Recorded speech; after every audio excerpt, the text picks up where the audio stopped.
So the Bucs need an edge. Ultimately, they need an edge. They signed Hassan Reddick last year, paid him a lot of money in a 1-year deal. It didn't work out. The difficulty they have is and obviously we're in an ongoing situation with Ruben Bain, and I don't know when this goes out, but obviously it's been released that Ruben Bain was in an accident that resulted in loss of life, a car accident in 2024. 2024, but it's come to light now. He was also involved in another traffic incident in 2025, which was sealed for whatever reason, is now out in the public domain, that there were traffic offences that he was cited. We don't know. I'm not sitting here saying that he shouldn't be drafted. I don't know enough of the facts to say where he's going to go. But we have seen situations where news stories that come out this late can lead to somebody falling. If Ruben Bain is there at 15, do the Buccaneers take the risk? My feeling is probably no. Jason Light is known for being a high character guy. That kind of is a trait that he goes with more often than not. Take Antonio Brown aside, which was very much appeasing Tom Brady and letting Tom Brady play a GM for a bit. You look at Buccaneers players, very rarely are they involved in any kind of controversy off the field. Jameis Winston had a little bit, in which the Bucs made him plead guilty to that to get it done. But everybody else, you look at the players, you're not seeing them commit these offences that you're seeing happen with other teams. You're not hearing about DUIs. You're not hearing about all these sort of off the field issues that are happening in other teams and other organizations. For him, he drafts high character guys that might not always work out on the football field, but he's drafting the person first.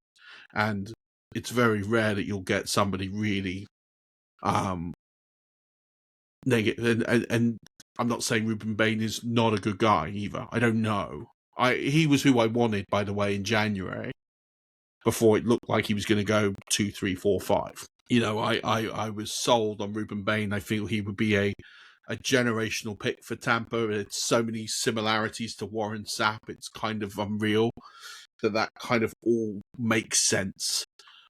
But I don't know if they would take him. If they don't, it's hard to believe that a DE at that position is available that's worth taking. So do they trade down? Do they go best player available? The one thing that with the Bucs is they're not very predictable. Last season, nobody in the world saw them taking Emeka Egbuka in the first round. They just didn't see it. No one did. No, I don't think I saw a mock draft where that was even discussed.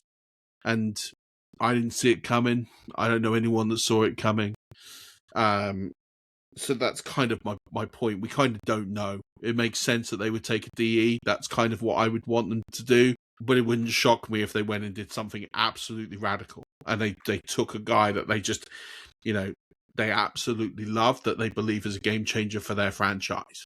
And so if that position's at linebacker, if it's a nose tackle, if it's a offensive tackle, offensive line, and also I'm at the point now where I can't question Jason Light. He's knocked so many of these picks out of the park, from Tristan Wirfs to Vita Vea. I remember Vita Vea was a pick that everybody booed, but everybody loves the guy.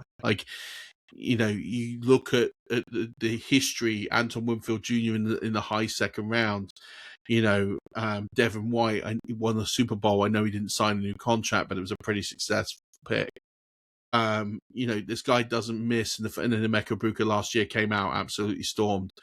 Graham Barton, the center, another guy that the Bucs absolutely love, who's made a big difference on that offensive line. This team drafts well in the upper rounds. They stay in the league for a long time, if it's not always with the Bucs. So, yeah, I think watch who the Bucs draft, and that will tell you that they've got a really good player, because they don't make a lot of mistakes. But I would love that to be an edge. And depending on the situation with Ruben Bain, if he ended up and wasn't, I don't want to say the difference between negligent and liable, right? If it was someone that he did something really stupid and deliberate, and that caused them a severe accident, loss of life, then that's something that's got to be taken into consideration. Will we ever know the truth? I don't know, but it'd be interesting to see what happens. This is a live situation. I don't know when this goes out, but ultimately you want to make sure that the due diligence and everything is done, and I don't think the Bucs will probably draft him anyway, given all this controversy. But he's a player I've got a lot of respect for and think he would make a massive difference.